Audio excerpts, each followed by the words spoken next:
Nowadays, large movie theaters called multiplexes are everywhere. They have many screens showing different movies. They show 2D and 3D movies. Some show IMAX movies on giant-sized screens. Some also stream live theater shows or music concerts. In addition, some movie theaters that used to sell only popcorn and candy now have restaurants or cafes where you can enjoy a meal before or after the show.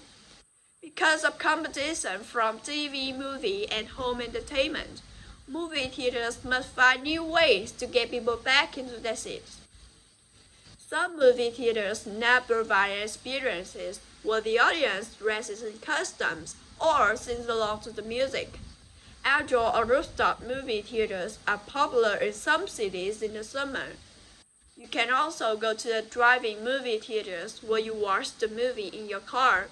There are about 400 drive-in movie theaters in the US today, although they are not as popular as in the 1950s and 60s. In the past, almost everyone went to the movies. No one had a TV, so it was an exciting form of entertainment.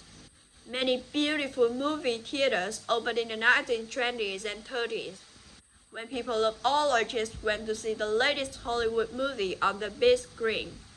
Some of these theaters, such as the Movie-Thato-Upcycling movie theaters in Amsterdam and the Oriental theaters in California, are still open today.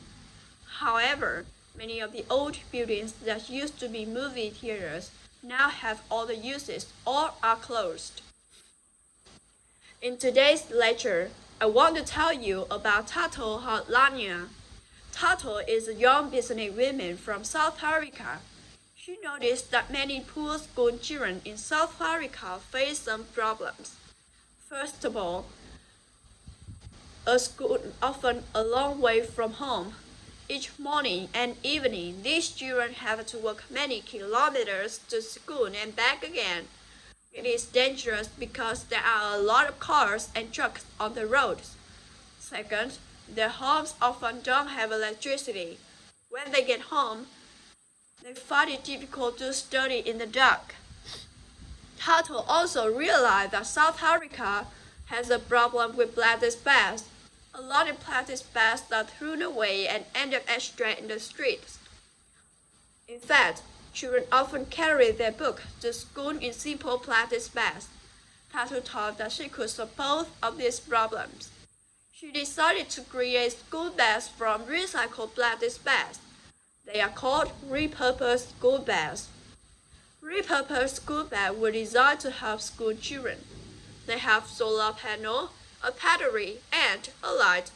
The battery is charged during the day and it powers the light at night. That means that children can do their homework after the sun goes down. They no longer have to hurry home. The paths are also reflective. That means drivers can see the children as they walk along the busy road. The children are safer. Tato is just one of the many young inventors trying to make life better in Africa. Upcycling projects. We humans use a lot of materials. Take plastics for example. According to statistics, every year around 350 million metric tons of plastics are produced around the world. Sadly, not much of it is recycled. In fact, about half of the plastic is used just once and is then sent to a landfill, according to Plastics Oceans International.